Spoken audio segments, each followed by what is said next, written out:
So let's do white blood cell basics, and this includes the innate immunity and the adaptive immunity.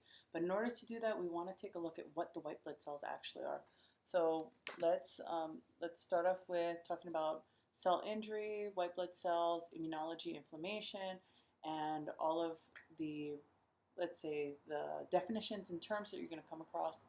So chapter 4 of the textbook that we're using, you're looking at cellular adaptation, what is atrophy, hypertrophy, hyperplasia, metaplasia, and dysplasia. The word atrophy, A, is without. So without size means disuse atrophy, you see a decrease in the size.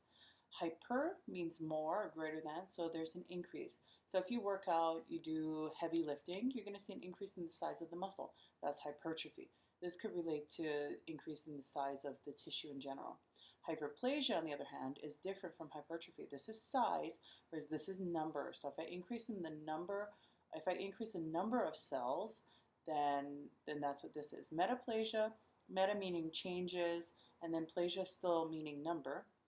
Dysplasia, a dysfunctional number of cells. So this is dysfunctional and this is still number versus size.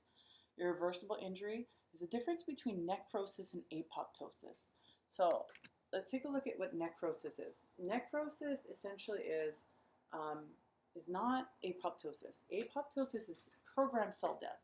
So in order for your program to work, you have to systematically start from the nucleus, and the nucleus now has to tell the cell to start destroying itself. So the last thing that you'll see destroyed is going to be the nucleus, because he's the brains of the operation. He's the one that's controlling everything. And you're not going to see an inflammatory response. The difference between apoptosis, apop, and necrosis is the opposite. It's just complete destruction. You might see destruction of the nucleus first, you might see it in the middle, but it's just absolute destruction. And you will see inflammation. And inflammation, what are the 4 signs of inflammation? Just remember herpes. Ew, disgusting. Herpes, heat, redness, pain, and swelling. In addition to that, you're going to see an infiltration of white blood cells coming to the area. You're going to see an inflammatory response, and you're going to see an immune response. Whereas with apoptosis, because it's controlled and it's programmed, the body knows that it exists, so you're not going to see white blood cells coming to the area. But you will see white blood cells coming to the area for that. So necrosis, tissue death, apoptosis, programmed cell death. So simple definitions you guys should know: ischemia, hypoxia, and hypoxic injury, or otherwise known as, sometimes they say hypoxic reperfusion injury. So let's take a look at what ischemia is. What is emia? Emia means condition of blood. Ischemia is a lack of blood flow to the area, or it results in a decrease, hypo meaning decrease, in oxygen to the tissue. So hypoxemia and hypoxia are different. Hypoxia is referring to the tissue. Anytime you hear emia, in general, it's referring to the blood. So one can lead to the other. Just remember this. Anytime you see emia, you know that it's the blood. Anytime you see something that's not emia, like, let's do, what do we have? We have ischemia, right? Let's just stick with the terms that we have, and let's simplify for this. Is telling me that there's a decrease in oxygen going to the tissues. It can be the result of a decrease in blood flow to the tissues, but I'm still talking about the blood. And if I decrease blood flow to the tissues, doesn't that mean that I'm going to have a decrease in oxygen that's being supplied to the tissue, which can then lead to hypoxia? Makes sense, right? And then last one, hypoxic injury. So hypoxic injury is just injury to the tissue that could lead to necrosis, the result of a decrease in oxygen being supplied to the tissue, resulting from a decrease in blood flow to the tissue. What else we have? So here's the definitions for you guys to look over. Atrophy, cell size shrinks, hypertrophy, increase in, so you guys can read through that and memorize your own definitions. So ischemia, blood oxygen depleted, hypoxia, tissue oxygen depleted. And then here's white blood cells. So before we do white blood cells, let's just talk about blood in general. What are the different parts of blood? So we have power. More power to you for watching my videos. I hope you're having fun with me. If not, suffer. No, I'm just joking. Okay, so power. The cells that you find in the blood, these are what we call formed elements. The first one are platelets, right? And you know, platelets otherwise are called thrombocytes. And then we have white blood cells. This is what we're focusing on for this chapter. And then we have red blood cells. Red blood cells, you want to know some norms. So let's take a look at something that might be helpful. So here we go. Let's use this. So this is what you can either call Chem 7 blood panel or Chem 11 because 7 plus 4 is 11. So they call this Chem 11. Not really a term that's used, but for you guys it might be a little bit helpful. Here's something that might help you understand red blood cells. So there's hemoglobin and there's hematocrit. And let's move this aside. What that means is this. I have red blood cells, and on each red blood cell, there is what we call an iron-containing unit, and it's called hemoglobin. And hemoglobin transports 4 oxygen molecules. And I draw it like this just for vision, or just to be visual. But each hemoglobin, or each red blood cell, has millions of hemoglobin on that red blood cell. So each hemoglobin will carry 4 units. And what we just saw there was hemoglobin over hematocrit. And what is hematocrit? What is hemoglobin? Well, hemoglobin tells me how much iron or oxygen carrying capacity I have for the blood. And then the percentage, hematocrit just tells me what percentage of the blood is a red blood cell. So hematocrit, by definition, is the number of red blood cells you have over the number of red blood cells plus plasma volume. So it's a very specific definition, and it's times 100%. So that gives you a percent yield. Hemoglobin is looking at the number of hemoglobin that you have. And for females versus males, let's just look at the number. For females, you generally have 12 to 15. Just think of puberty. Women tend to mature younger, and men tend to take a little bit longer to mature. Right? So 12 to 15, I believe that's supposed to be okay. And then 13 to 16, that's hemoglobin. How do you figure out what hematocrit percentage is? Well, in the hospital, you're not going to be able to go, oh, okay, well, red blood cells divided by red blood cells plus plasma times 100%. No, you're not going to be able to do that. So what you do is you take the number that you find for hemoglobin with this particular unit, and you multiply it times 3, and you get your hematocrit percentage. That's a general rule, fast way for you to remember it. But I would look at this and try and memorize it for the future. Realize that the numbers in the hospital will change depending on the hospital that you're at, but it's a good idea to at least have some kind of reference in your mind for what those numbers should be, so it's faster for you to recognize, and then you can stand out in the crowd. So again, hemoglobin is 12 to 15 or 13 to 16, and those numbers vary. And then you just multiply it by 3. So let's say roughly 36 to 45. It's not a specific number, it's just a range for you guys to remember. And then about 39 to what? Let's say about 50. So let's not be like specific in the numbers, let's just say about 50. So again, the age range for women that date older men, right? There's like a 3-year gap between the two. Just joking, that's not always the case. So that's your red blood cells. And then anemia, what is anemia then? What is hyperemia? What is polycythemia? So anemia is when your numbers are lower than this. What types of anemia do you have? Well, for women, the most common is like iron deficiency anemia. And what does that do to? Well, what do we have every month? Guys are like, what? I don't know. If you're dating a woman, you know, every single month she gets a little mad. Just joking, we don't. Okay, so iron deficiency anemia, you lack iron. Maybe you're a vegan, that could be one thing. But for a lot of us, it's because of our monthly cycle. We have menses, menstruation, and we have blood loss. So you reduce the number, you're going to potentially have anemia. If you are a vegetarian, you're not getting meat, you're not eating meat, you're not going to have the iron coming from the meat to supplement your red blood cells. So you might have anemia that way. There's several other, but we're doing white blood cells, so we're going to focus on that right now. So we got red blood cells. We talked about hematocrit. We looked at hemoglobin count, related it at least back to anemia. And then obviously if you have a number greater than that, that might be considered polycythemia. And when you have excess amounts of red blood cell and you have a high hematocrit, why is it that men have a higher hematocrit count than women? And why do they have a higher hemoglobin count than women?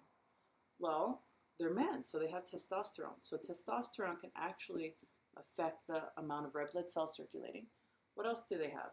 Well, more muscle mass relates to testosterone levels, so we're just going to put a relationship and keep it to testosterone. What else can happen? If I'm in an environment like high altitude and I lack oxygen, what does the body do to respond in order to ensure that oxygen is being transported from the lungs to the tissues? What has to increase the red blood cell count? How does it do that? It has to increase what we call EPO. So as a drill, what color is the kidney? The color of the kidney is red.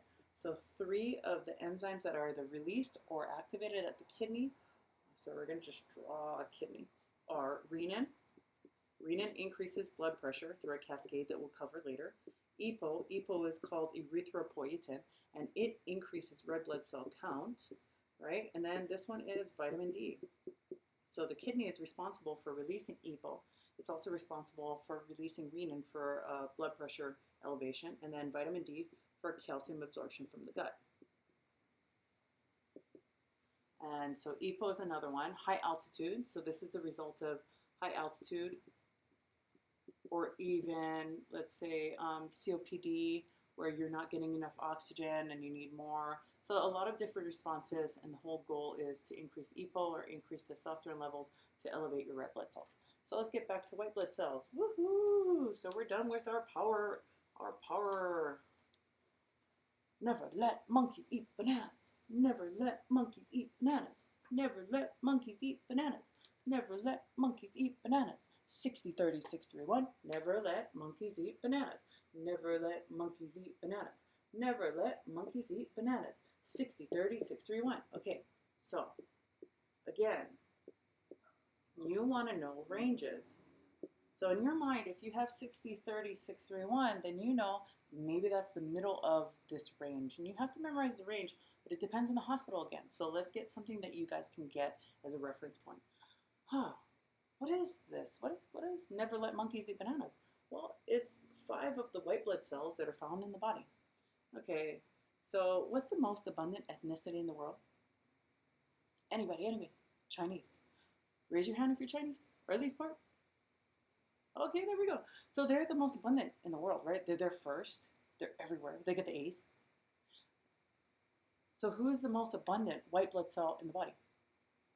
It's the Chinese. No, I'm just joking. It's a neutrophil. So the neutrophil is the most abundant white blood cell in the body. It accounts for, I think they have a range of 50 to 70%, right? So it depends on the hospital. But 60 is a good number, so it's smack dab in the middle.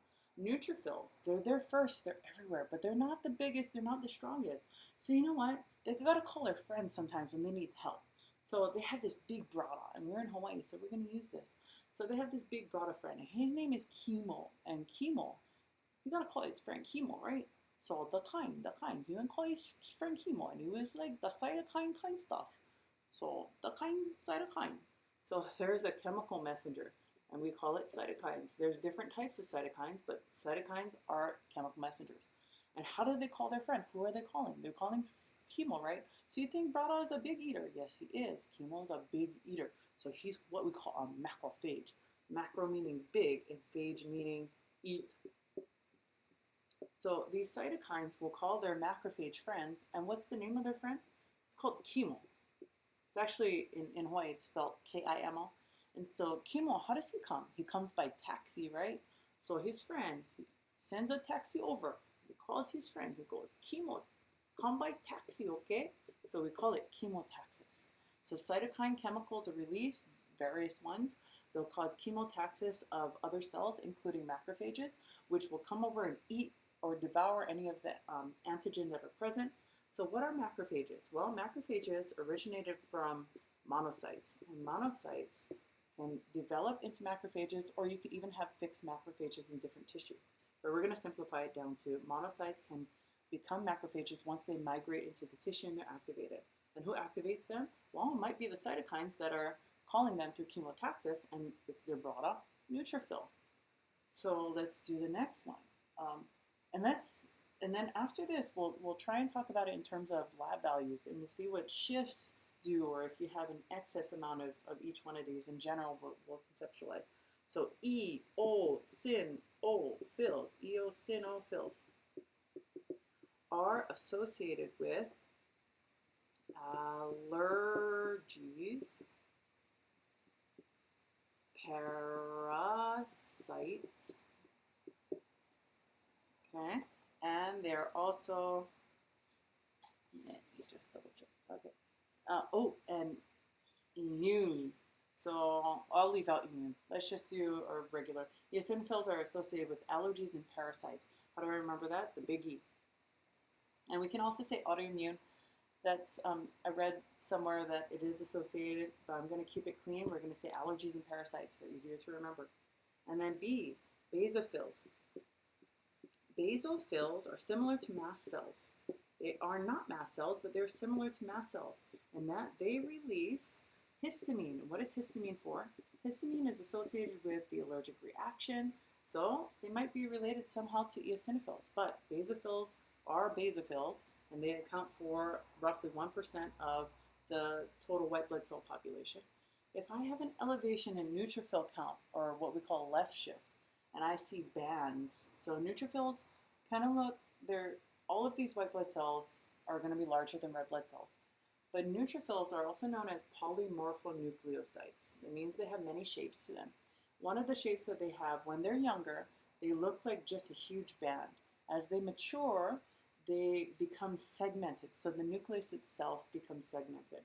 So you can tell the difference between a young neutrophil and an old neutrophil, whether or not their nucleus is banded, which is a left shift. When you see a left shift, or if it's a right shift where you have more older, mature polymorphonucleocytes or segmented cells.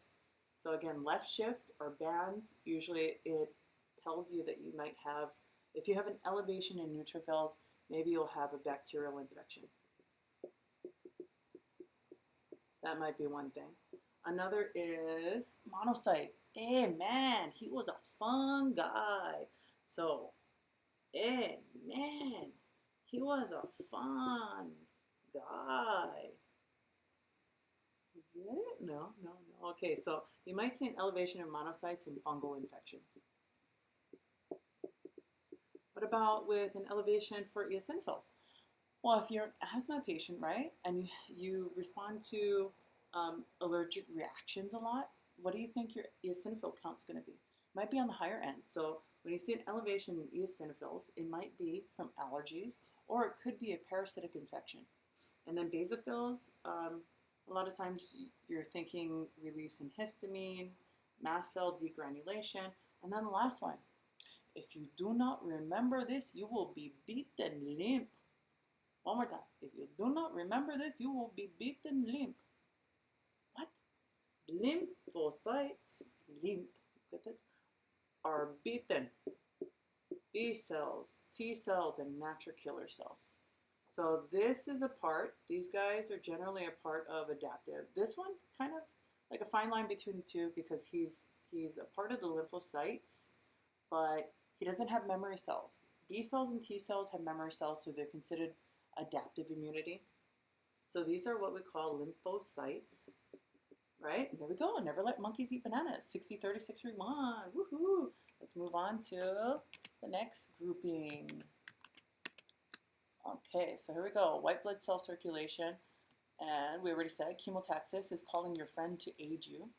And never let monkeys eat bananas. 60, 30, 6, 3, 1. So never let monkeys eat bananas. 60, 30, 6, 3, wait. 6, 3, 1.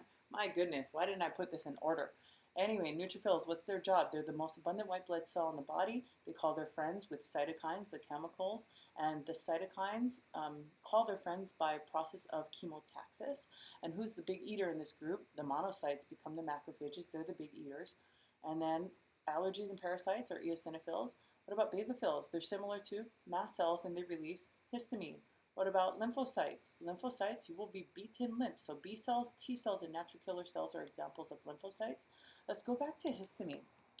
So a lot of times when you think of histamine, there's two receptors. And the ones that we like to look at, histamine 1 is inflammation, right? So we think inflammation, we think the response to any kind of allergic reaction. But histamine 2 you find in the stomach. And one of the important things about histamine 2 receptors is that it can stimulate acid production. Other than that, you guys can memorize what they have written for you, but the important parts about histamine 1 and histamine 2 receptors is that histamine 1, you generally have blockage by things like Benadryl or loratadine. Loratadine is just Claritin, or fexofenadine, which is Allegra. So you have a gambit of different drugs that are used for histamine blocking. There's non-drowsy and then there's drowsy associated. But H2 blockers, I have a gut, and you find H2 receptors inside the gut or in the stomach, and they're associated with gas production or acid production. So if I want to do dual coverage, maybe I'm going to give a drug that blocks histamine 1 receptors in the body for allergic reaction, but some physicians might also prescribe for histamine 2 blockers, which would decrease the acid production inside the stomach if you're having, I guess, challenges with that, with your allergic reaction. All right, so let's keep going. This is a lot of information, but you guys are doing really good. Here we go. This is your PMN, or polymorphin nucleoside. Your eosinophil, which has allergies and parasites, and then basophil is similar to mast cells that release histamine. Monocytes become your macrophages. Lymphocytes, you will be beaten unless you remember these three. What are they? B cells, T cells, and natural killer cells. Awesome! You can always slow down if you want. So here's your opportunity to slow down on your own. So 50 to 70% circulating white blood cells, neutrophils, and we have degranulation. So this might be some of the things that you guys want to slow down for and look at. I want you guys to hit the high yield. So eosinophils are similar to mast cell. Oh wait, I'm sorry. Eosinophils, allergic reactions, right? Allergic reactions and parasites, right there. And then basophils are similar to mast cells. They release histamine, which dilates blood vessels, and then they also release something called heparin, which prevents blood clotting. Monocytes become your macrophages, your big eaters. Lymphocytes, you will be beaten lymph. If you don't remember this, what are the three? B cells, T cells, natural killer cells. And we got those down. These are a part of adaptive immunity. So when we hit innate and adaptive, we might just do a whole nother lecture on this. Leukopenia, just definitions. Abnormally low white blood cell count. Leukocytosis, abnormally high. Leukemia, extremely high and abnormal white blood cells. Okay, so even though you have a high number of white blood cells, if they're dysfunctional, they're not going to help you. So a lot of the times when you have leukemias, it's not just that you have an elevated white blood cell count, it's that the white blood cells are either immature or dysfunctional in some way, shape, or form. And here we go. That would be a chart if you guys wanted to look at. We're not. And slow down at any time. So here is immunology. Let us come back